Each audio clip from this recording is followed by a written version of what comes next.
সাকরাতুল মউত, মরণের স্বাদ আস্বাদন না করবি এমন কোন জীবন নাই যে জীবনের মরণ না আসবে। এমন কোন প্রাণী নাই রে যে প্রাণীর মরণের স্বাদ নিতে না হবে। আপনার বাড়ির কুকুর, বিড়াল, ছাগল আর ভেড়া, দুম্বা, উট, বকরি, গাছ, তরু, লতা পাতা, মাছ আর সৃষ্টি যাই কিছু বলেন, মরণের স্বাদ নিতেই হবে।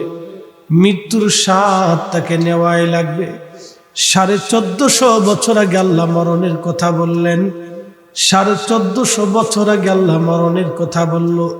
নাস্তিকতাবাদে বিশ্বাসী যারা, তারা বলল আল্লাহর কথা সব মিথ্যা, স্রষ্টা বলে কিছুই নাই, প্রকৃতি তার নিয়মে চলতেছে। এরা বলে প্রকৃতির সৃষ্টি তার নিজস্ব নিয়মে চলে।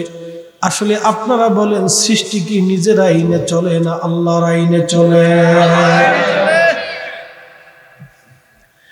এই জন্য আল্লাহ বলেন ইয়াতাফাক্কারুনা ফি খালকিস সামাওয়াতি ওয়াল আরদ, আসমান ও জমিনের ভিতরে যাহা আছে তুমি এইগুলি নিয়ে ফিকির করো। তুমি চিন্তা করো, মানব দেহের ভিতরে বডি আছে, মানব দেহের মধ্যে অঙ্গ প্রত্যঙ্গ আছে মাথার থেকে পা পর্যন্ত। এই অঙ্গ প্রত্যঙ্গগুলি আমাদের আইনে চলে না, এই সবগুলি আল্লাহর আইনে চলে। বাজানো, যখন মানুষের প্যারালাইসিস রোগ হয়ে যায় তখন একটা অঙ্গ তার অবশ হয়ে যায়। হাত আছে, রক্ত চলে কিন্তু শক্তি নাই। রক্ত চলে, শক্তি নাই। এখানে কিন্তু গোশত আছে, শক্তি নাই। রক্ত আছে, শক্তি নাই। নখ বড় হয়, রক্ত চলে কিন্তু হাতের শক্তি নাই, পায়ের শক্তি নাই। এই শক্তি যিনি বান্দা থেকে কেড়ে নিয়ে গেল, বলেন ওই মালিকের নাম কি? এজন্য আমার আমার যারা বলে এবং যারা অহংকার করে, যারা বলে আমার আমার, এই জমিন আমার, বাড়ি আমার, গাড়ি আমার, ঘর আমার, দরজা আমার, ক্ষমতা আমার, এটা আমার, সেটা আমার, এই আমার বলে কোনো সম্পদ নাই, সবকিছু যার, বলেন সেই মালিকের নাম কি? আল্লাহর কোরআন বলল সালাত আমি আল্লাহর জন্য, ইবাদত আমি আল্লাহর জন্য, কুরবানি আমি আল্লাহর জন্য। তোমার পুরো জিন্দেগি জিন্দেগি জিন্দেগি আমি আল্লাহর জন্য, এবং তোমার মরণটা যেন আমি আল্লাহর জন্য। যদি করতেই পারো তাহলে সে সাকসেস হবে। যে করেছে সে সাকসেস, যে মেনেছে সে কবুল হয়েছে। মেনে চলে গেল সতরার হুজুর কেবলা, দুনিয়াতেও ধন্য হলো, কবরেও ধন্য হয়ে গেল। এখনো মানুষ তার জন্য দোয়া করে, তার বারগাহে মাজার শরীফের পাশে দাঁড়ায় দাঁড়ায় আশিকে ওলিরা চোখের পানি ফেলে ফেলে কান্দে। কথা বলেন ঠিক কিনা? আল্লাহর কোরআন বলল ইন্নাল্লাযীনা আমানু ওয়া আমিলুস সালিহাতি উলাইকা হুম খায়রুল বারিয়া। কি চমৎকার আল্লাহর কালাম! আল্লাহ দেখে বলো ইন্নাল্লাযীনা আমানু, যারা ঈমানদার, ঈমানওয়ালা, ঈমানওয়ালা, ঈমানওয়ালা এবং আমলওয়ালা, ঈমানওয়ালা, আমলওয়ালা। তোমরা শুনে রাখো, নেক আমলওয়ালা এবং ঈমানওয়ালা, তোমরা শুনে রাখো, জেনে রাখো, সৃষ্টির মধ্যে তোমরাই সেরা, জগতের মধ্যে তোমরা সেরা। পৃথিবীতে মাখলুক আছে 4 লক্ষ প্রজাতির। বিজ্ঞানের গবেষণায় 4 লক্ষ প্রজাতির উপরে জীব আছে, কিন্তু বিজ্ঞানের গবেষণা চূড়ান্ত ফায়সালা না। বিজ্ঞানের গবেষণার বাহিরেও আরো জীব আছে। 4 লক্ষ প্রজাতির জীবের ভিতরে সাধারণত একটা প্রাণী আছে, নাম নীল তিমি। এটা সবচাইতে বড়। এই তিমিটা প্রত্যেক দিন 110 মণ খাবার খায়। প্রত্যেক দিন 110 মণ তার খাবার লাগে। তাহলে তার পেটটা কত বড়, তিমি মাছটা কত বড়। প্রত্যেক দিন এই তিমি মাছকে যিনি খাওয়ান, একবার জোরে বলেন, সে মালিকের নাম কি? আমাদেরকে যিনি খাওয়ান সে মালিকের নাম কি? তারপর আমরা অন্যের জমিন দখল করার চেষ্টা করি, অন্যের সম্পদ মেরে খাওয়ার ধান্দা করি, অন্যের হক নষ্ট করার চিন্তা করি, ভাইয়ের জমিন নষ্ট করার চিন্তা করি, বোনের জমিন বুঝাই দিতে চাই না, এতিম ভাতিজার সম্পদ আমরা তাকে বুঝাই দেই না। এই হলো আমরা মুসলমান। আসলে আমরা নামে মুসলমান, কাজে মুসলমান হতে পারি নাই। কথা বলেন ঠিক কিনা? হযরত ওমর রাদিয়াল্লাহু আনহুর বিবি ওনাকে ডাক দিয়ে বলেন, খলিফাতুল মুসলিমিন, বাচ্চাদের ঈদের পোশাক কেনা লাগবে, টাকার ব্যবস্থা করেন, কিনে নিয়ে আসেন। হযরত ওমর বলল, বিবি রে, বাইতুল মাল থেকে খলিফা হিসেবে যে ভাতা আসে, এই ভাতায় আমার সংসারই চলে না, আমি ঈদের কাপড় কোথা থেকে কিনবো? আমার পক্ষে সম্ভব না ঈদের কাপড় কেনা। স্ত্রী ডাক দিয়ে বলল, স্বামী রে, বাচ্চারা মনে দুঃখ পাবে, আপনি ঈদের কাপড় কিনে আনবেন। যদি না টাকা থাকে তাহলে বাইতুল মালের অর্থমন্ত্রী যিনি, তার কাছে চিঠি লেখেন, সেজন্য আগাম 1 মাসের বেতন আপনাকে বরাদ্দ করে দেয়। আগাম 1 মাসের বেতন যেন অর্থমন্ত্রী আপনাকে বরাদ্দ করে দেয়। খলিফা চিঠি লিখলেন, অর্থমন্ত্রী আবু উবাইদা ইবনে জাররাহ দুনিয়া থেকে জান্নাতের সার্টিফিকেট পেয়ে গেছিল। যিনি 10 জন সাহাবীর একজনের নাম আবু বকর ফিল জান্নাতি, ওমর ফিল জান্নাতি, ওসমান ফিল জান্নাতি, আলী ফিল জান্নাতি, তালহা ফিল জান্নাতি, জুবাইর ফিল জান্নাতি, আব্দুর রহমান ইবনে আওফ ফিল জান্নাতি, এই আবু সাদ বিন আবি ওয়াক্কাস ফিল জান্নাতি, সাইদ ইবনে জুবাইর ফিল জান্নাতি, আবু উবাইদা ইবনে জাররাহ ফিল জান্নাতি। একবার জোরে বলা যাবে কি মারহাবা? বলিয়ারুকের মুসলমান, যেই আলোচনায় গেছিলাম খুব মনোযোগ দিবেন। হযরত ওমর বললেন, চিঠি পাঠাই দিলেন মুসলিম মিল্লাতের খলিফা, চিঠি পাঠাইলেন যার কাছে, তার নাম আবু উবাইদা ইবনে জাররাহ, যিনি মুসলিম মিল্লাতের অর্থমন্ত্রী। চিঠি লিখলেন, অর্থমন্ত্রী, ঈদের কাপড় কেনার জন্য আমার কাছে তেমন কোনো অর্থ নাই, আগামী 1 মাসের বেতনটা আপনি দয়া করে আমাকে দিয়ে দেন। খলিফাতুল মুসলিমিন ওমরের চিঠি, বাচ্চাদের জন্য ঈদের কাপড় কেনা লাগবে। চিঠিখানা পড়ার পরে অর্থমন্ত্রী আবু উবাইদা ইবনে জাররাহ রাদিয়াল্লাহু আনহু তিনি চোখের পানি ফেলে ফেলে কাঁদতেছে। সাহাবীরা বলল, হুজুর কেন কাঁদেন? বলে, কান্দি, এত বড় মুসলিম মিল্লাতের খলিফা, বাচ্চাদের ঈদের কাপড় কেনার মতো পয়সা আজকে তার হাতে নাই। একসাথে বলবেন আল্লাহু আকবার। আল্লাহু আকবার। আমরা সেই মুসলিম, আকাশের দিকে তাকাইলে আকাশ থেকে বৃষ্টি আসতো, আমরা সেই মুসলমান। নদীর পানির ভিতরে ইশারা করলে পানি উজানের দিকে চলে যাইতো, আমরা সেই মুসলমান। আল্লাহু আকবার। আবু উবাইদা ইবনে জাররাহ বসে বসে কাঁদতেছে। একখানা চিঠি লিখলেন, আমিরুল মুমিনিন, 2টা শর্ত যদি পুরা করতে পারেন তাহলে আগামী 1 মাসের বেতন আমি আপনাকে বুঝাই দিব। 1 নাম্বার শর্ত, আমার দিকে তাকান, 1 নাম্বার শর্ত, আগামী 1 মাস পর্যন্ত মুসলমানরা আপনাকে খলিফার আসনে রাখবে কিনা। যদি মুসলমানরা আগামী 1 মাস পর্যন্ত খেলাফতের আসনে আপনাকে রাখে, যদি গ্যারান্টি দিতে পারেন, আমি আগামী 1 মাসের বেতন আপনাকে দিয়ে দিব। 2 নাম্বার শর্ত, আগামী 1 মাস পর্যন্ত আপনি পৃথিবীতে বেঁচে থাকবেন কিনা। হয় না, হয় না, জোরে বলেন আল্লাহু আকবার।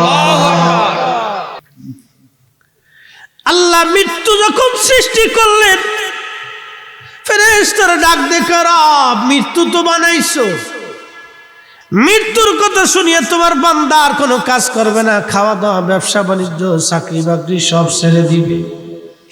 আল্লাহ ডাক দেয়া বললেন, ফেরেশতারা রে, আমি মৃত্যু বানাইলাম, আর একটা জিনিস বানাইলাম, সেটার নাম আশা আকাঙ্ক্ষা।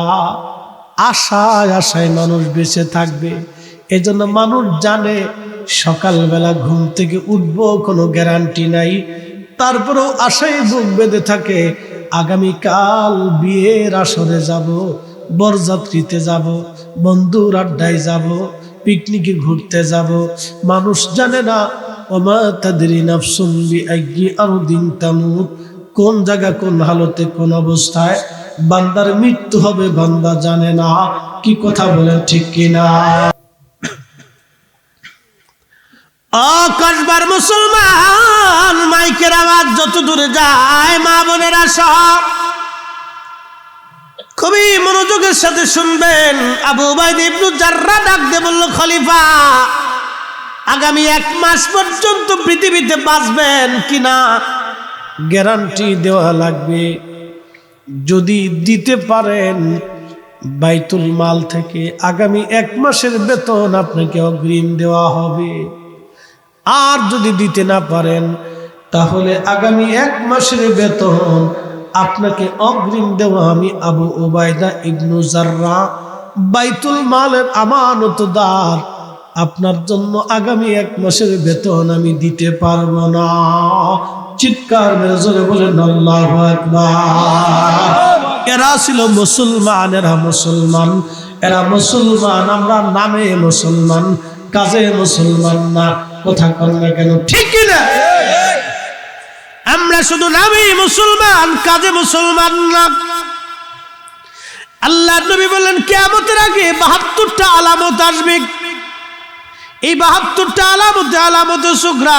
উম্মত নামাজকে হত্যা করে ফেলবে, নামাজ মেরে ফেলবে।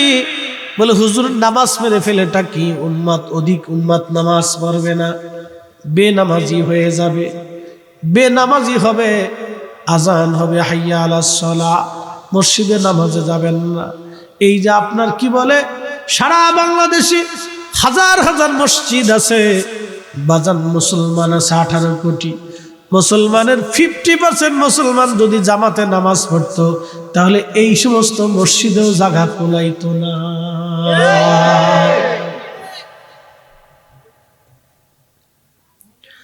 আদাউল আমানা, আমানতের খেয়ানত করবে।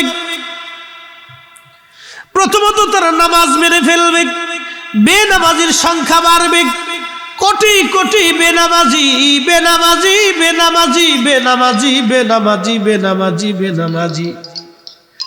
হায় হায়, আগের যুগের মুসলমানের মসজিদ ছিল কাঁচা, ইমানদার ছিল পাকা। এখন মসজিদ হইছে পাকা, ইমানদার হইছে কাঁচা। আগে মসজিদ ছিল কাঁচা, ইমানদার ছিল পাকা। ইমানদার পাকা ছিল। বলে হুজুর কারণ কি? জমিন চাষত, জমিন থেকে ফসল আসতো, ওই ফসল দিয়ে তাদের সংসার চলতো। বাবারে, তাদের খাবারের মধ্যে ছিল টাটকা খাবার, ফরমালিন মুক্ত খাবার, ভেজাল মুক্ত খাবার। দুনিয়াবিও ফরমালিন মুক্ত ছিল এবং হারাম মিশ্রিত ফরমালিন মুক্ত সেটা ছিল। একবারে খাবারের মধ্যে ছিল টাটকা হালাল। একজনে রিক্সা চালায় অথবা দিন মজুরি করে, সারাদিন পরিশ্রম করিয়া 500 টাকা রুজি করে। এই 500 টাকা রুজি করিয়া বাড়িতে সে চাল ডাল কিনিয়া তার মা বিবি সন্তানদেরকে নিয়ে ডাল ভাত দিয়া কোনোরকম রাত্রিবেলা ভর্তা ভাত দিয়ে খেয়ে ঘুমাইলো। ও বাজান, আপনাকে একবার প্রশ্ন করে জবাব দিয়ে যাবেন। একজন দিন মজুর সারাদিন পরিশ্রম করলো, সকাল 8টা থেকে কাজ শুরু করলো, রাত বিকেল 4টা পর্যন্ত সে কাজ করলো।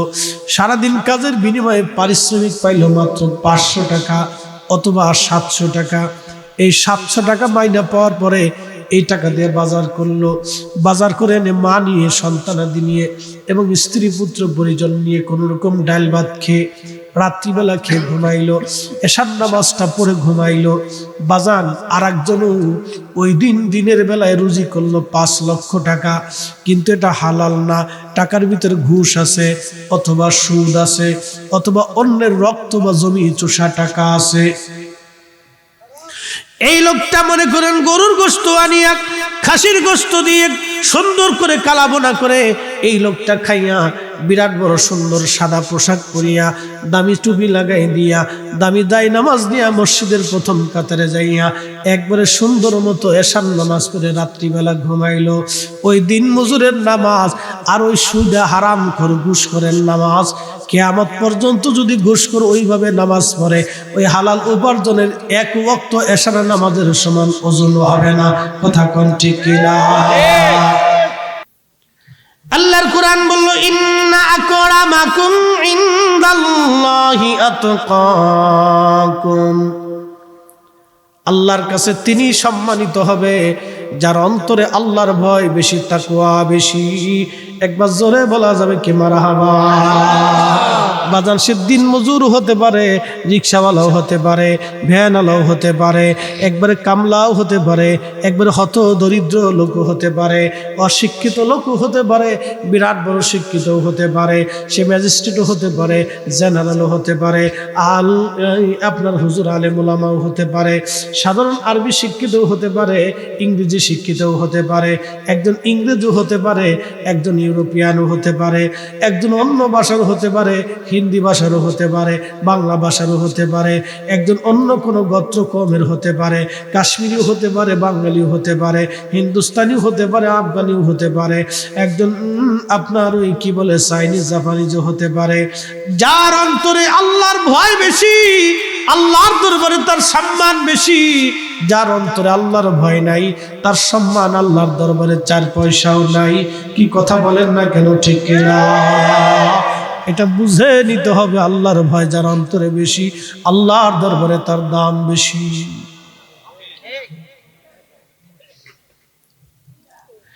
আপনারা বলেন তো, হযরত আবু যর গিফারি ডাকাত ছিল, বংশ পুরারাই ডাকাতি করত, কিন্তু রসুলের সোহবতে আসিয়া আবু যর গিফারি এমন ধন্য হয়ে গেল, এমন পরিবর্তন হয়ে গেল তার জীবনে, এমন তাকওয়াশীল হয়ে গেল, দুনিয়া বিরাগী হয়ে গেল। একসময় যারা দিন দুপুরে মানুষ হত্যা করত, আজকে নবীর দরবারে বসিয়া তারা এমন পরিবর্তন হয়ে গেল, তাদের কাল উজালা হয়ে গেল।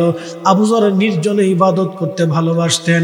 সাহাবীরা এসে বললেন, হুজুর আবু যর গিফারি নির্জনে থাকে, নিভৃতে থাকে, আমাদের মেলে আসে না, আমাদের মজলিসে বসে না, নির্জনেই থাকতে পছন্দ করে।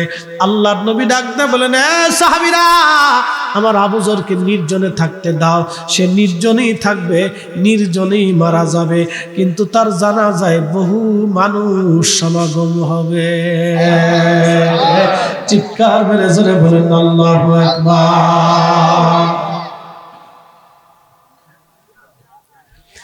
আবু যর গিফারি নির্জনে চলে গেলেন। ইন্তেকালের সময় স্ত্রী কাঁদতেছিল আর বলতেছিল, স্বামী আমার, জীবনের বিরাট একটা সময় নির্জনে আপনার সঙ্গে আমি কাটিয়ে দিলাম, কতটা বছর আল্লাহর ইবাদতে, আপনি আর আমি, শুধু আর কেউ নাই। স্বামী গো, আপনি এখন ইন্তেকাল করবেন, মারা গেলে আপনার কাফন দিব, কোন কাপড় দিয়ে তাও তো আমার কাছে নাই। আবু যর গিফারি চোখের পানি ছেড়ে দিয়ে বলল, বিবি চিন্তা করিও না, আমার রাসূল, আমার মাশুক, আমার হাবিব নবীজির জবান থেকে শুনছি, নবী আমার জন্য দোয়া করে দিয়েছে আমি নির্জনেই থাকবো, নির্জনে মারা যাব। আমার জানাজায় বহু মানুষ এসে আমার জানাজা দাফন কাফন করবে। চিৎকার মেরে জোরে বলবেন আল্লাহু আকবার। আল্লাহর রাসূলকে কি করে বিশ্বাস করতেন তারা? আবু যর গিফারি বললেন, দেখো কোনো কাফেলা আসে কিনা। আবু যর গিফারি দেখলেন, ওনার স্ত্রী টিলার উপরে দেখলেন, হ্যাঁ দূর থেকে একটা কাফেলার দৃশ্য দেখা যায়। একটা কাফেলা আসতেছে বহু মানুষ নিয়ে। আবু যর গিফারীর স্ত্রী বলে, স্বামী গো, দূরে লক্ষ্য করলাম, মনে হচ্ছে একটা কাফেলা দূর থেকে আসতেছে, অনেক মানুষ দেখলাম। আবু যর বলল, বিবি তাহলে ক্ষমা করে দিও, তোমার সঙ্গে নির্জনে নিভৃতে বহু বছর কাটিয়েছি, আমাকে ক্ষমা করে দিও। স্বামীর হক যেভাবে আদায় করার করতে পারি নাই, দুনিয়াতে হয়তো আর তোমার সঙ্গে আমার সাক্ষাৎ হবে না, কিন্তু পরপরে আল্লাহর জান্নাতে তোমার সঙ্গে আমার আবার দেখা হবে। একবার জোরে বলা যাবে কি মারহাবা। সেই কাফেলার যিনি প্রধান, তার নাম রাসূল করিমের সাহাবী হযরত আব্দুল্লাহ ইবনে মাসউদ রাদিয়াল্লাহু আনহু, যিনি এই উম্মতের সবচেয়ে বড় মুফতি সাহাবী ছিলেন।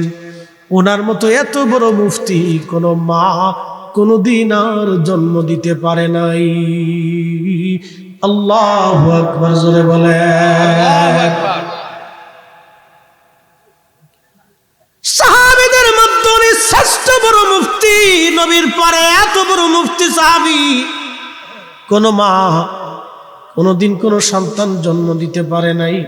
এত বড় মুফতি ছিলেন তিনি আসতেছিলেন বিরাট বড় কাফেলা নিয়ে। রাস্তা দিয়ে যাওয়ার সময় দেখলেন হযরত আবু যর গিফারী রাদিয়াল্লাহু আনহু ইন্তেকাল করেছেন। উনি দ্রুত গতিতে কাফন দাফন আনলেন এবং কবর খনন করলেন। বিরাট বড় সেই জামাত নিয়ে আবু যর গিফারীর জানাজার নামাজের ইমামতি নবীর একজন মুফতি সাহাবী আব্দুল্লাহ ইবনে মাসউদ রাদিয়াল্লাহু আনহু আদায় করলেন। একবার জোরে বলা যাবে কি মারহাবা। আয়াজ খুব বিশ্বস্ত দৌড়ায় চলে গেছে, যাইয়া বলতেছে, মালিক আপনি কি আমার উপরে বেজার নি? বলে, কেন গোলাম? আয়াজ বলো, পৃথিবী একদিকে, আয়াজ অন্যদিকে, তোমাকে এত পরিমাণে ভালোবাসি আমি আয়াজ, আজকে এই কথা কেন রে আয়াজ বলবি?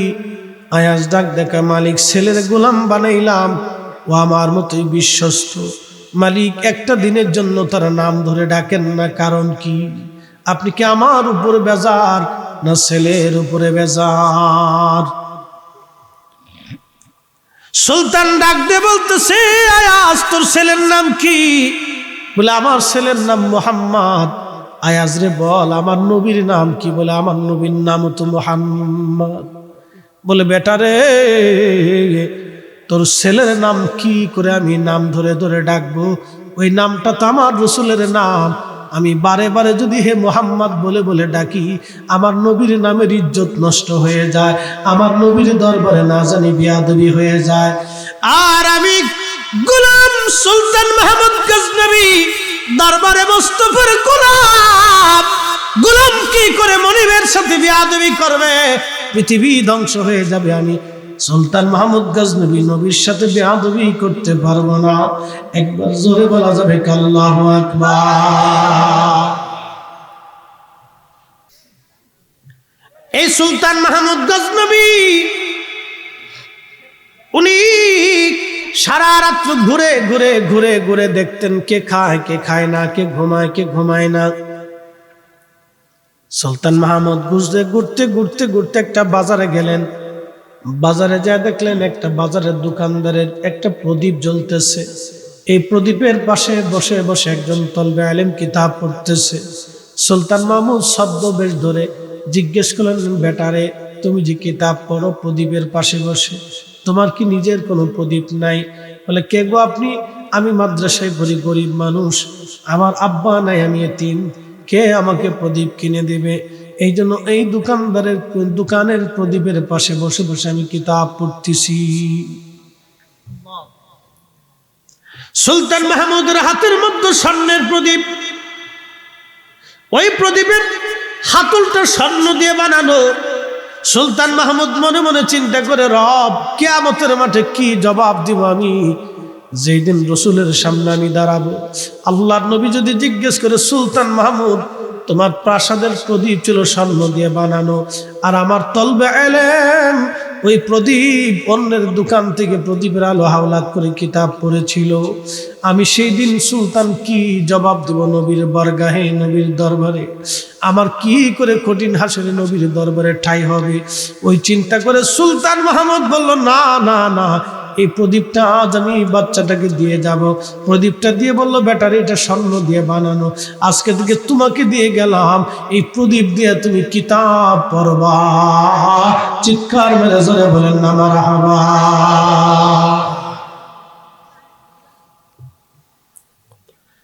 সুলতান মাহমুদ গজনবী প্রদীপ দিয়ে রাত্রিবেলা প্রাসাদে ঘুমায়। স্বপ্নের করে দেখতেছে রাহমাতুল লিল আলামিন নবী আখির জামান হাবিবুল্লাহ, প্রিয় হাবিব নবীজি তশরিফ আনছে। সুলতান মাহমুদ কাদের বলে, হুজুর গোলামের বাড়ি মনিব, ইয়া রাসূলুল্লাহ ইয়া হাবিবাল্লাহ। আল্লাহর নবী ডাক দিয়ে বলেন, মাহমুদ গজনবী, তোমাকে একটা সুসংবাদ দেওয়ার জন্য আসছি। তুমি আজকে রাত্রিবেলা একজন তলবে আলেমরে স্বর্ণের প্রদীপ দিয়ে তুমি সম্মান করে আসছো। সুলতান, তুমি তারে সম্মান করো নাই, তুমি মূলত আমি নবীকে সম্মান করে আসছো। চিৎকার মেরে জোরে বলেন না সুবহানাল্লাহ। কাজী নজরুল কত চমৎকার বলল, আল্লাহ যদি পাইতে চাও নবী আগে পাইতে হবে। কি কথা কর না কেন, ঠিক কি না? আল্লাহ যদি চাও আগে নবী পাও। সুলতান মাহমুদকে নবীজি দেখে বলল, সুলতান, আমি নবীজি তোমাকে সুসংবাদ দেওয়ার জন্য আসছি। সামনের প্রদীপ দিয়ে আজকে এক তলবে আলেমরে তুমি সম্মান জানাইছো, মূলত তুমি আমারে সম্মান দিলা। সুলতান মাহমুদ গজনবী, আমি নবী তোমার জন্য দোয়া করে গেলাম, দুনিয়া আখিরাতে আল্লাহ তোমার ইজ্জত আলা বানাইবে, আল্লাহ তোমার সম্মান মর্যাদা বাড়াইয়া দিবে। জোরে বলা যাবে কি মারহাবা। হাসান বিন সাবিত সাহাবীদেরকে সামনে নিয়ে মসজিদে নববী মিম্বার শরীফে দাঁড়ায় বলতেন, ইন্নাকা উলিদতা মুবাররান মিন কুল্লি আইব। নবী গো, আপনার পবিত্র জন্ম আগে পরে কোনো আইব নাই, কোনো গুনাহ নাই, কোনো ত্রুটি নাই, কোনো খাতা নাই, কোনো দোষ নাই। আপনি একবারই পবিত্র, মুক্ত, আপনি পাক এবং সাফ। আল্লাহর কুরআন বলল, কামা আরসালনা ফীকুম রাসূলাম মিনকুম ইয়াতলু আলাইকুম আয়াতিনা ওয়া ইউযাক্কিকুম ওয়া ইউআল্লিমুকুমুল কিতাবা ওয়াল হিকমা। একবার জোরে বলা যাবে কি মারহাবা। ওগো নবীজি, আমি আল্লাহ আপনাকে পৃথিবীর মধ্যে পাঠিয়েছি, আপনি আমার আয়াতসমূহ তেলাওয়াত করে শোনাবেন। ওয়ায়ুযাক্কিকুম, আর উম্মতকে আপনি পবিত্র বানাবেন। একবার জোরে বলা যাবে কি মারহাবা। আচ্ছা বলেন, পানি দিয়ে ওযু হয়, ঠিক কি না?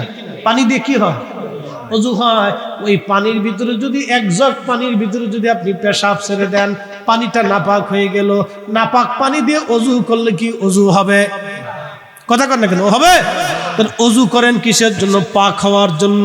তার মানে নাপাক পানি দিয়ে ওযু করলে যেমন পাক হয় না, আমার নবী ছিল পাক, এই জন্য উম্মতরে পাক বানানোর জন্য আল্লাহ তারে পাঠাইছে, ঠিক কিনা? এই জন্য আল্লাহর নবীর আগে পরে কোনো গুনাহ নাই, কোনো ত্রুটি নাই, কোনো খাতা নাই।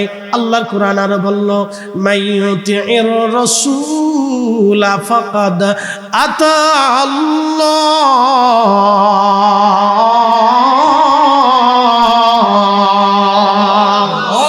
নবীর ইত্তেবা হলে আল্লাহর ইত্তেবা হয়ে যায়, যার ইত্তেবা হলে আল্লাহর ইত্তেবা হয়ে যায়। অতএব সেই নবীর জীবনে কোনো ভুল নাই, নবীর জীবনে কোনো গুনাহ নাই। কথা কন না কে, ঠিক কি না? নবীর জীবনে কোনো গুনাহ নাই।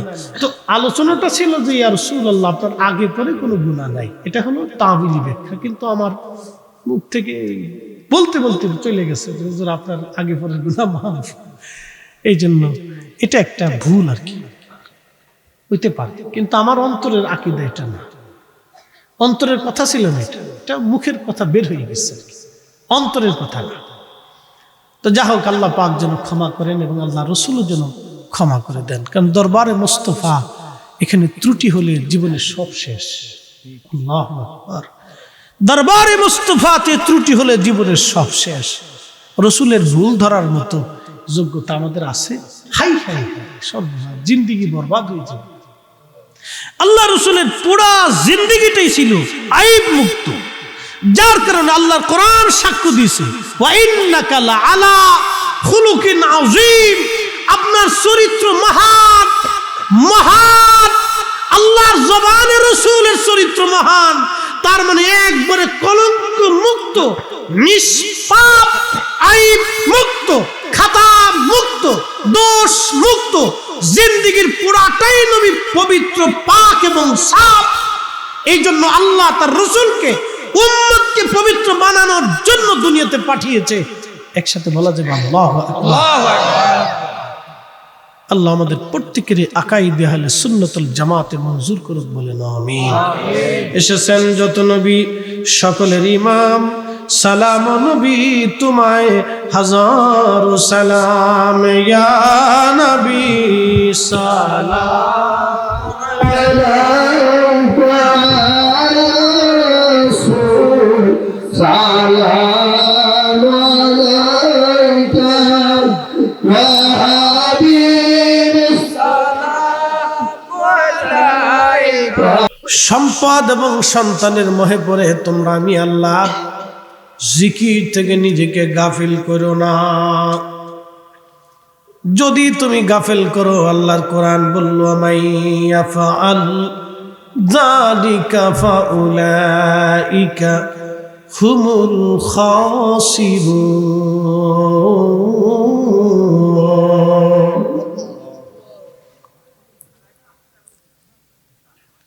গরিয়ার উপরে মুসলমান, আল্লাহর পবিত্র জবানে কালামুল্লাহ শরীফ আল্লাহ বলেন, হে বান্দা, সম্পদ আর সন্তানের মোহে পড়ে তুমি যদি আল্লাহর জিকির থেকে নিজেকে গোটাও, তুমি এমন ক্ষতিগ্রস্ত হবা, এমন পথভ্রষ্ট হবা, তুমি এমন ক্ষতিগ্রস্তর মধ্যে তারপরে যাবা যে ক্ষতি পোষানো আমাদের পক্ষে কখনো সম্ভব হবে না। প্রিয় বন্ধু আমার, এরপরে আল্লাহ বলতেছেন, ওয়া আনফিকু মিম্মা রাযাকনাকুম মিন ক্বাবলি আন ইয়াতিয়া আহাদাকুমুল মাউত।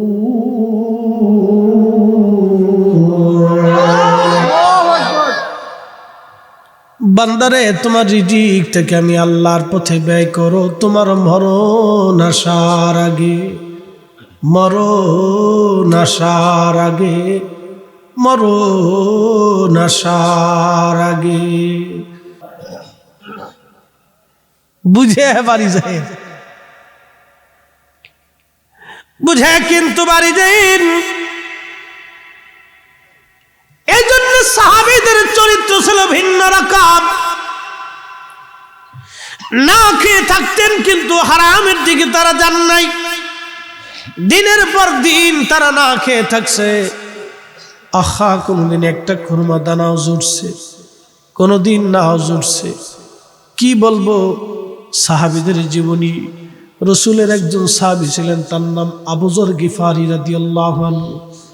বড় জাহিদ সাহাবী, সারা জীবন মুজাহাদা করে গেছে, নিজের নফসের সাথে জিহাদ করে গেছে আবু যর গিফারি। কষ্ট হচ্ছে আপনাদের? হ্যাঁ, রাত কি বেশি হয়ে গেল? না, 1 ঘন্টা হয়েছে। আরো 15-20 মিনিট চলুক ইনশাল্লাহ, অসুবিধা না। আমি বেশি কষ্ট দিয়ে নসিহত করাটাও বেমানা। আপনাদেরকে মূলটা বুঝাচ্ছি, একবারে পারফেক্ট মূল। খুব মনোযোগ দিয়ে আমরা যেটা করলে নাজাতের রাস্তাটা সহজ হবে, আমি সেই বিষয়টা আপনাদের সামনে উপস্থাপন করার চেষ্টা করতেছি। আমাদের দেশে এখন আমরা ভয়াবহ পরিস্থিতির একটা শিকার হয়েছি, সারা ওয়ার্ল্ড ব্যাপী। বড় হুজুর, সেটা কি? আমরা যারা কষ্ট করতেছি তারা এদিকে চলে আসি, এখানে অনেক খড় আছে, বসার সুন্দর ব্যবস্থা আছে না? আগায় দিলে যার যার আরামে গরমে বসে গেছে, মানে গরম ভাঙা যাবে না। আমি চাই না মুসল্লিরা কষ্ট পায়, গরমে বসে গেছে, যার যার নিচেরটা গরম হয়ে গেছে, এখন এটা সরাইলে বেড়াম দরকার নাই। যার বসার দরকার হলো সে আইসে চুপচাপ গরম পাইতে বসে, ইনশাল্লাহ। আমরাও শেষ পর্যায়ে বেশি রাত্রে করবো না। আমার ভাই মাদ্রাসাটা করছে, একবার বলবেন না মারহাবা? মাদ্রাসাটা তো অনেক দরকার, খুব প্রয়োজন। শোনেন, এটার গুরুত্বটা আমি পরে আসতেছি, একটু শেষ অবধি আপনাদেরকে নিয়ে দুটো কথা বলতেছি। ফারুক আজম ওমর রাদিয়াল্লাহু আনহু জীবন থেকে তারা কোন চরিত্রের অধিকারী ছিলেন? আবু যর গিফারির কথা বলছিলেন। এই গিফারি বংশের মানুষ আগে ডাকাতি করত। ডাকাতি তো বুঝছেন, আমাদের দেশে মনে হয় আপনাদের এই কসবা ব্রাহ্মণবাড়িয়া ডাকাত টাকাত ছিল না, আগে সব ওলি আল্লাহ ছিল। পুরে সর্বনাশ, কি যে অবস্থা! সব হুজুরাই কয় আমারে ধরছে, তাহলে আমি ফরিদি সাহেব কইলাম যে আমারে ধরছে না, আমার আজও পর্যন্ত কোথাও কট পড়ছে না। আমার আগে হয়েছে পরে হয়েছে, কিন্তু আমারে পাইছে না। কেন যে পাইছে না আল্লাহ বালা জানে। আমার আগে হয়েছে পরে হয়েছে, আমারে ধরছে না। আবার কোনো ডাকাত আমার টার্গেটও করছে না, কারণ তারা সব আমার দুলাভাই। মাঝে মধ্যে তোর আমার দুলাভাই লাগে, শালা সন্ধ্যের কাছে টিয়া পয়সা ভাই, আমার খুব কষ্টের টিয়া। তো যাই হোক, খুব মনোযোগ দেন না। আমি আল্লাহর রহমত, আল্লাহর মেহেরবানি, আজও পর্যন্ত আমি কোনোদিন কট পড়ছি না। স্টুডেন্ট লাইফে একবার মাদ্রাসায় যাওয়ার সময় ধরছিল, আমি বললাম ভাইরে আমার কাছে 600 টিয়া আছে, মাদ্রাসায় কোনো রকম চলি খাইয়ে না খাইয়ে তোরা লইস না, কয় না দিয়ে দেন। পরে শেষে কোথায় কোথায় নিয়ে চলে গেছে, যা কিয়ামতের মাঠে দেখা হবে না তোমরা লোকে। আর কি করব? তখন মোবাইল টোবাইল ছিল না, মোবাইল টোবাইল ছিল না তখন। 600 টাকা বাড়ির থেকে নিয়ে মাদ্রাসায় যাইতেছি, রাত তখন 2টা বাজে। টেম্পো টেম্পো ছিল তখন, তখন এত অত্যাধুনিক প্রযুক্তি না, অনেক আগের কথা। তখন ধরে কয় দিয়ে দাও, আচ্ছা দিয়ে দিলাম, যাও গে। ওই জীবনে একদিন ধরছে, একদিন লইছে, তো 600 টাকা, বেশি লইতে আসছে না। তখন 600 টাকার দাম আছিল, খুব দাম, বাপরে বাপ। 600 টাকা দিয়ে 3 মাস খাইছি মাদ্রাসা। তো যাই হোক, আজ পর্যন্ত আল্লাহর রহমতে আমার এই পাইছে না। তো যাই হোক, এই গিফারি বংশের মানুষ ডাকাতি করত, ডাকাত ছিল। তাদের কাজে ছিল মরু অঞ্চলে ব্যবসায়িকরা আসা যাওয়া করতো, ওই ডাকাত ধরে ধরে তাদের সম্পদ, টাকা পয়সা, খাবার দাবার লয়ে যেত। তা আবু যর গিফারি শুনতে পারলেন যে মক্কায় বলে একজন নবী আসছে। আহা, দেখতে আইছে, তো নবীটা দেখে আসি তো, কেমন নবী, নবী আবার কেমন, একটু দেখে আসি। আবু যর গিফারি রাসূল করিমের চেহারার দিকে তাকাইয়া বুঝতে পারছে এ লোক জীবনে মিথ্যা বলতেই পারে না, ইনি নবী। একসাথে জোরে বলবেন আল্লাহু আকবার। এত সুন্দর ছিলেন, এত চমৎকার তার ব্যবহার ছিল, এতই সুন্দর তার জবানের ভাষা ছিল, এত সুন্দর তার কথা ছিল। এই জন্য আল্লাহ কোরআন বলছে, উদউ ইলা সাবিলি রাব্বিকা বিল হিকমাতি ওয়াল মাউইজাতিল হাসানা। তোমরা হিকমত দিয়ে, সুন্দর শব্দমালা দিয়ে মানুষকে আল্লাহর পথে ডাকো।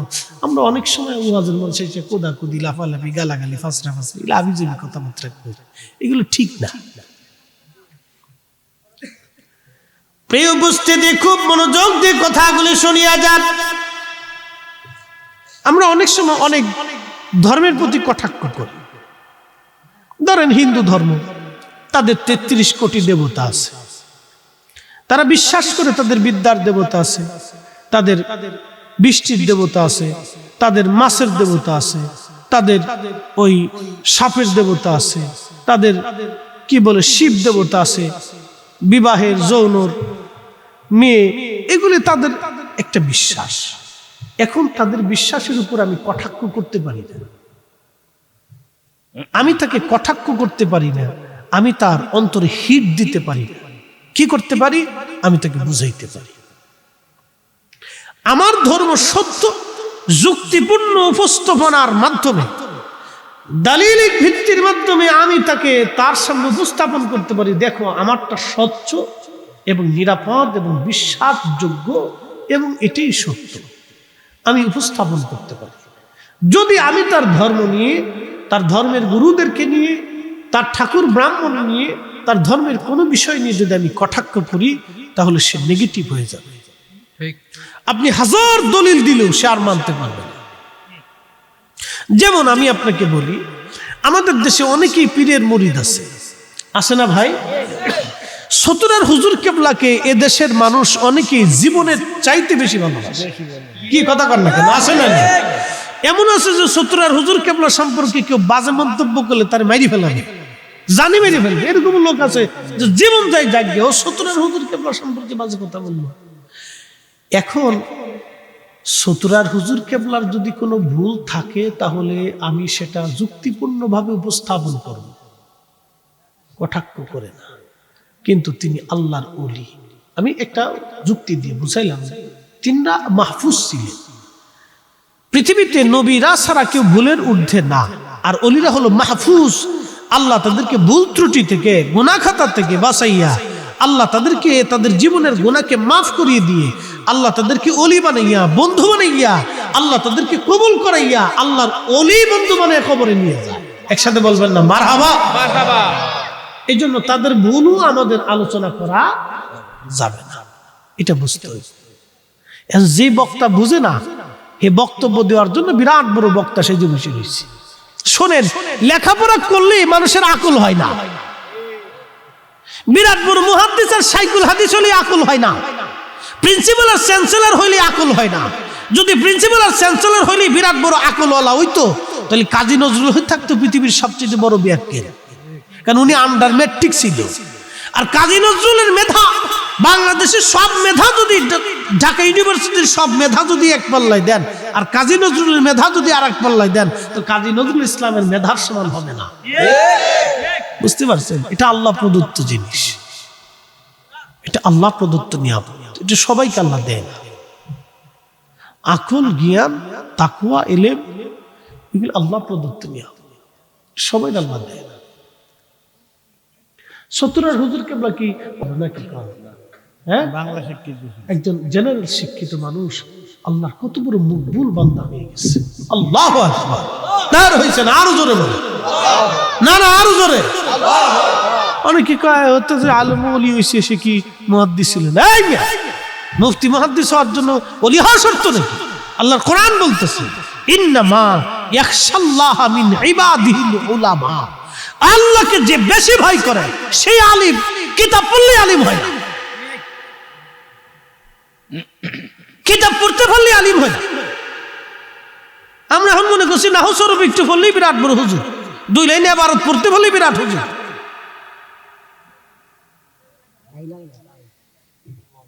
রাসূলের একটা কথাকে কিভাবে বিশ্বাস করতেন যে নবী বলে দিয়েছে।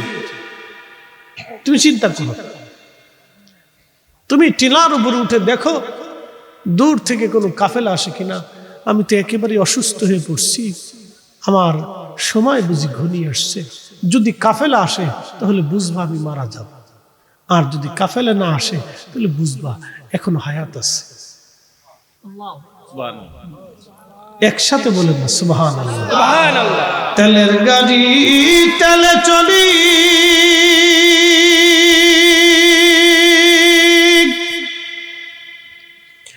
হাওয়ার গাড়ি হাওয়ায় উড়ে,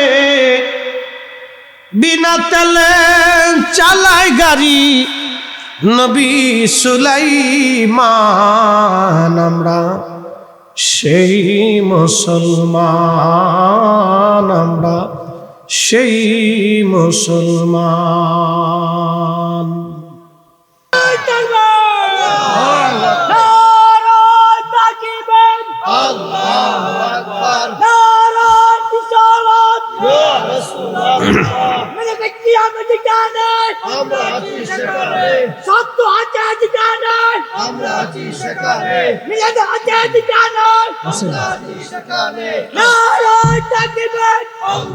থাকলে পাগলা হচ্ছে।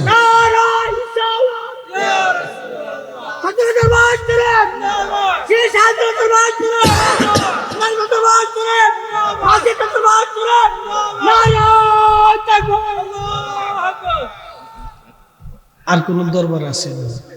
আচ্ছা ঠিক আছে। আল্লাহ, আচ্ছা এর একটু চা দিয়ে না, যে আমরা সিগরেট দিছি মাইক স্যার আর চা দরকার। আল্লাহু আকবার। শোনেন, আপনাদেরকে একটা কথা বলি, আল্লাহ কিন্তু মানুষের আনুগত্য চায়। বুঝতে পারছেন? আনুগত্য বুঝছেন? আল্লাহ বান্দার কাছ থেকে প্রেম চায়, ভালোবাসা। যদি দিতে পারেন তো মকবুল হয়ে যাবে। রাসূল করিম সাল্লাল্লাহু আলাইহি সাল্লাম ভালোবাসা চাইতেন। সাহাবায়ে কেরাম রাসূল ছাড়া কিচ্ছু বুঝতেন না। সাহাবীদের পুরা জিন্দেগি ছিল রাসূলকে কেন্দ্র করে, নবীকে কেন্দ্র করে। একসাথে বলবেন আল্লাহু আকবার। আল্লাহু আকবার। রাসূলকে কেন্দ্র করেছিল। আবু যর গিফারি একটা কথার উপরে কতটা একই বিশ্বাস রাসূল করিমের উপরে। বিবি চিন্তা করিও না, আমার জানা যায় বহু মানুষ আসবে, আমার রাসূল বলে গেছে। একসাথে বলতেন আল্লাহু আকবার। আলী রাদিয়াল্লাহু আনহু শহীদ করছে কি? তার নাম ছিল আব্দুর রহমান মুলজিম খারিজি। নাম কি ছিল? আব্দুর রহমান। এটা কি খ্রিস্টানের নাম না মুসলমানের নাম? মুসলমানের নাম। চিন্তা করেন তো, মুসলিম। হযরত আলী রাদিয়াল্লাহু আনহু নামাজরত অবস্থায় ওনাকে ছুরির আঘাত করা হলো কর্ণের গোড়ায়। এইখানে একটা ছুরির আঘাত ভিতরে ঢোর হয়ে একবারে এতটাই আঘাত ছিল যে এই রক্তটা আর বুঝাইতে পারেনি। 3 দিন পর্যন্ত এই রক্তক্ষরণে ওনার শুভ্র দাড়ি, কিছু দাড়ি পেকে গিয়েছিল, লাল রক্তে রঞ্জিত হতে লাগলো। রাসূল করিম বহু বছর আগে বলেছিলেন, আলী তুমি ততক্ষণ পর্যন্ত মৃত্যু বরণ করবে না যতক্ষণ পর্যন্ত শত্রুর খঞ্জরে তোমার শুভ্র দাড়ি রঞ্জিত না হবে। আল্লাহ রাসূল আগে বলছিল তোমার ইন্তেকাল হবে, ওইভাবে তোমার রক্তে তোমার দাড়ি ভিজে যাবে, লাল হয়ে যাবে। কোন এক যুদ্ধ থেকে ফিরে আসতেছিলেন আলী এবং তার গোলাম, সফর সঙ্গী একসাথে। হযরত আলী রাদিয়াল্লাহু তাআলা অসুস্থ হয়ে পড়লেন। এলাকাটা খ্রিস্টান এলাকা ছিল, খ্রিস্টান এলাকা। হযরত আলী রাদিয়াল্লাহু আনহু অসুস্থ হয়ে পড়লেন। তো সফর সঙ্গী সাথী বলতেছে, আমিরুল মুমিনিন আপনি এইভাবে অসুস্থ হয়ে পড়লেন, এখন এই কঠিন মুহূর্তে আপনার কে জানাজা পড়বে যদি মারা যান? কে দাফন কাফন করবে? এটা একটা বিধর্মী এলাকা, কোথায় পাবো আপনার এই সামানা? কি করবো আমি? হযরত আলী বললেন, চিন্তা করিও না, আমার রাসূল বলছেন আমার ইন্তেকাল হবে, আমার রক্তে আমার দাড়ি রঞ্জিত হবে। এই পরিস্থিতি না আসা পর্যন্ত আমি মৃত্যু হবে না, আমার এই অসুস্থতা আমার মরণ হবে না, চিন্তা করিও না, আল্লাহ রোগ শেফা করে দিবে। ঠিক তাই হলো। সাহাবীদের একিন কি ছিল রাসূলের উপরে, কি জটিল একিন সাহাবীদের রাসূল করিমের উপরে ছিল। আল্লাহু আকবার। এজন্য আসহাবী কান নুজুম ইহতাদাইতুম ইহতাদাইতুম, সাহাবীরা আকাশের নক্ষত্র তুল্য, একজনের ইত্তেবা করলে হেদায়েত পেয়ে যাবে। আমিনু, কোরআন বলতেছে কামা আমানান নাস, আমার নবী সাহাবীদের মতোই তোমরা ঈমান আনয়ন করো। একসাথে জোরে বলা যাবে না মারহাবা? মারহাবা। এই যে মাদ্রাসা কেন, কিসের জন্য, কেন করবেন এই মাদ্রাসাটা? কারণটা কি? মাদ্রাসাটাকে ভালোবাসলে কি লাভ হবে? ওয়াজ আমার শেষ, দূরে যারা আছেন ভিতরে চলে আসেন, আমরা দোয়া করে তাবারক দিয়ে দেব। এই যে সিরাজিয়া মাদ্রাসা, এই মাদ্রাসাটা কেন, কি জন্য মাদ্রাসাটাকে আমরা মহাব্বত করব, এর একটা কথা এবং ঘটনা আপনাদেরকে শুনি। পৃথিবী বিখ্যাত একজন বাদশা ছিলেন, তার নাম সুলতান মাহমুদ গজনবী। গজনি হচ্ছে বর্তমান আফগানিস্তানের রাজধানী কাবুল। এই Afghanistan, Uzbekistan, Tajikistan, Turkmenistan, Azerbaijan, Turkestan, Iran, এই কিরগিজস্তান, এই পুরা অঞ্চলটাকে একটা সময়ে একটা বৃহৎ অংশ মিলেছিল গজনি সাম্রাজ্য। এই গজনির অধিপতি ছিলেন সুলতান মাহমুদ গজনবী, কিন্তু বড় আমানতওয়ালা এবং আল্লাহওয়ালা রসুলের আশিক একজন বাচ্চা ছিল, খুব আশিক রসুল ছিলেন। বলে হুজুর আপনি তাহলে আশিক রসুল বললেন কেন? একটা কারণে বলতেছি। ওনার একজন গোলাম ছিল নাম আয়াজ, খুবই বিশ্বস্ত গোলাম।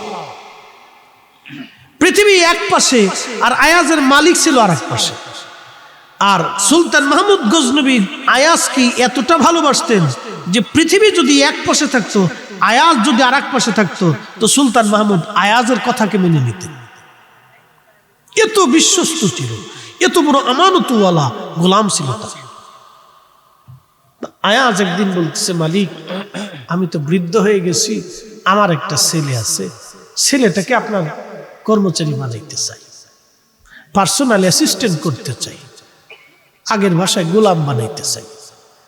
তো সুলতান বলতেছে ঠিক আছে দাও। তো ছেলের গোলাম বানাইতেছে। বহুদিন পার হইছে। একদিন ছেলে বাড়ি এসে কয়, বাবা আপনার প্রতি কি সুলতান বেজার? বলে কারণ কি? কেন বেজার হবে?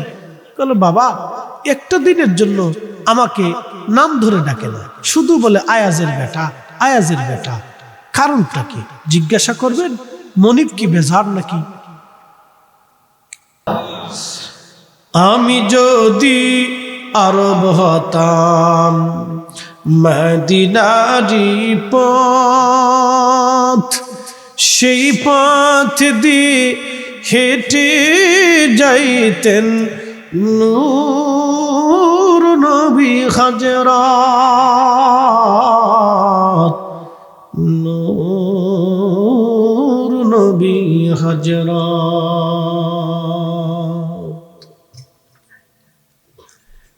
এই জন্য মাদ্রাসাকে এইভাবে কেয়ার করবেন যেভাবে সন্তানকে আদর করবেন।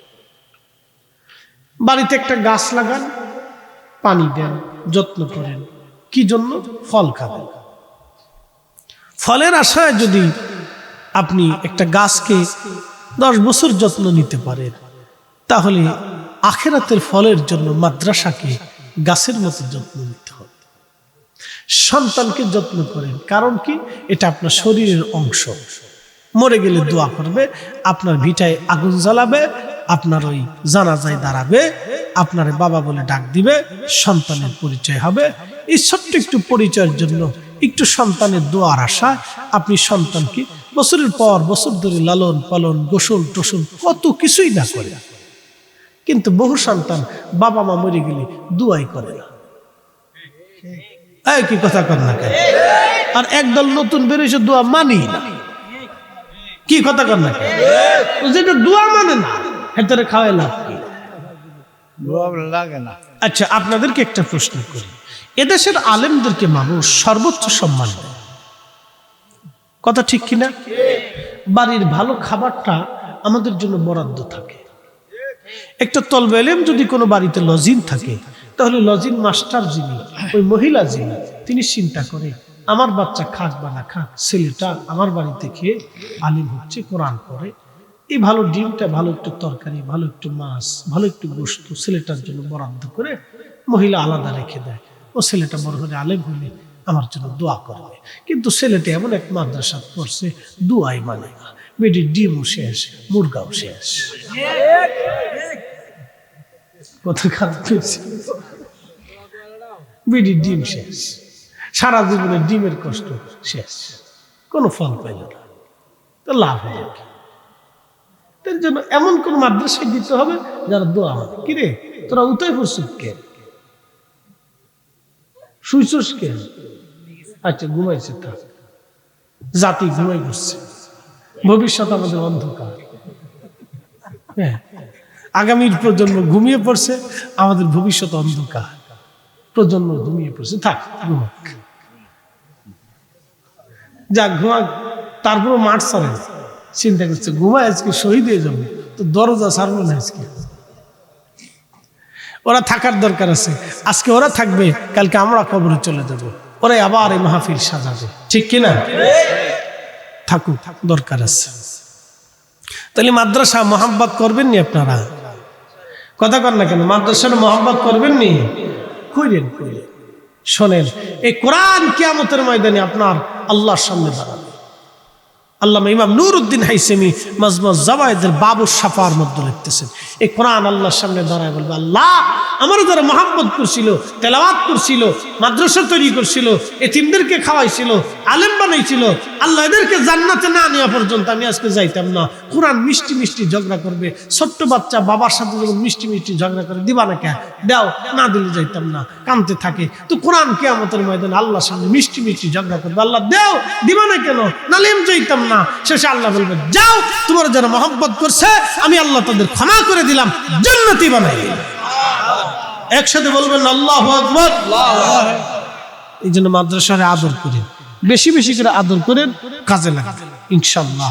আমার ভাই জনাব মোহাম্মদ নান্টু ভাই, তিনার বাবা এবং এলাকার আপনারা সবাই মিলে এই আজকের মেহমান বৃন্দরা যারা আসছেন, অতিথি বৃন্দরা, জনাব মনির হোসেন সাহেব, আফজাল হোসেন জীবন, এনামুল হক ছোটন, জসিমউদ্দিন, সজীব হোসেন, টিপু সুলতান, আমানুল্লাহ সাহেব, মনিরুজ্জামান নোমান, ফারুক মিয়া, কাজী মোশাহেদুল্লাহ সহ যারাই আজকের এই মাহফিলের জন্য এই মাদ্রাসাকে মহাব্বত করেন, এলাকার সকল স্তরের মুরব্বীরা, নাম জানা অজানা, বাপ গোপনে ওপেনে যে অবস্থায় আপনি খেদমত করেন, আল্লাহ আপনাকে বেনিফিট দিয়ে দিবে।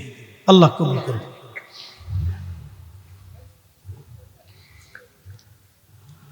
আচ্ছা, মা আয়েশা রাদিয়াল্লাহু আনহা বলেন, ইয়া রাসূলুল্লাহ সাল্লাল্লাহু আলাইহি ওয়াসাল্লাম, আপনার আগের গুনাহ মাফ, পরের গুনাহ মাফ, এর ব্যাখ্যা কি? আচ্ছা, আমার একটা আলোচনা ইদানিং একটু হয়েছে, একটা মাহফিলে আমি ওয়াজ করতে করতে বলে ফেলছিলাম, ইয়া রাসূলুল্লাহ সাল্লাল্লাহু আলাইহি ওয়াসাল্লাম, আলোচনাটা ছিল তাহাজ্জুদ সংক্রান্ত, ইবাদত সংক্রান্ত। আল্লাহ ইবাদত করতেন রাত জেগে জেগে। তো আল্লাহ রাসূল সাল্লাল্লাহু আলাইহি সাল্লাম আয়েশা রাদিয়াল্লাহু আনহা একদিন বলতেছেন, ইয়া রাসূলুল্লাহ, আপনার আগের গুনাহও নাই, পরের গুনাহও নাই, তাহলে আপনি এত রাত জেগে জেগে ইবাদত কেন করেন? কিন্তু এখানে আগের গুনাহও নাই, পরের গুনাহও নাই, কিন্তু আমি বলে ফেলছি আগের গুনাহ মাফ, পরের গুনাহ মাফ, মানে মুখ থেকে বের হয়ে গেছে। রাসূলের কোনো গুনাহ, কথা কন না কেন, নবীর কোনো গুনাহ, তো গুনাহ যেহেতু নাই, তো মাফের তো কোনো প্রশ্ন আসে না। কি কথা ঠিক কিনা? এটা মুখ থেকে ওই সময় বের হয়ে গেছে। অত্যধিক আলোচনার একটা হতে পারে। এটার জন্য আল্লাহ এবং তার রাসূলের কাছে ক্ষমা চাই। আল্লাহ এবং তার রাসূল যেন আমাকে ক্ষমা করে দেয়। আমি ইচ্ছা করে বলিনি, এটা শব্দটা বের হয়ে গেছে। আল্লাহ রাসূলের আগেও গুনাহ নাই, পরের গুনাহও নাই। আম্মাজান আয়েশার বক্তব্যটা ছিল এরকম, যে ইয়া রাসূলুল্লাহ, অর্থটা এরকম হবে, তাবিল ব্যাখ্যা, যে ইয়া রাসূলুল্লাহ, আপনার আগেরও গুনাহ নাই, পরেও গুনাহ নাই, অর্থাৎ আপনি মাসুম বেগুন। যেমন সাহাবী হযরত হাসান বিন সাবিত রাদিয়াল্লাহু আনহু কবিতার ছন্দে বলতেন, ইন্নাকা উলিতা মুবাররান মিন কুল্লি আইব কাআন্নাকা খুলিকতা কামা তাশা। চিৎকার মেরে জোরে বলেন না ইয়া রাসূলুল্লাহ।